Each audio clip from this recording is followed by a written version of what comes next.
இப்போ எங்கே வந்திருக்கோம்னு பார்த்தீங்கன்னா ஃப்ரெண்டுக்கு பர்த்டே, அதனால் செலிப்ரேட் பண்ணுறதுக்காக வந்திருக்கோம்.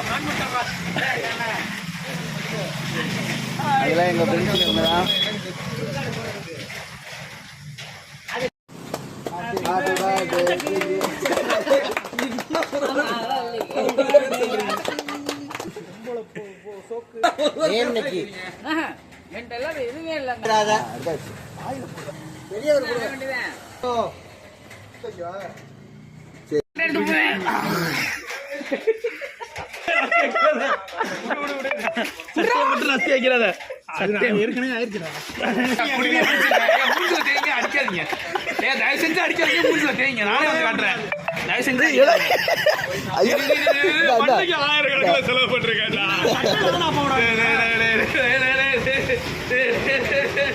அடிச்சது அவன் ரெண்டாவது அப்புனது, இப்ப மூணாவது குளிப்பாட்டிட்டான்.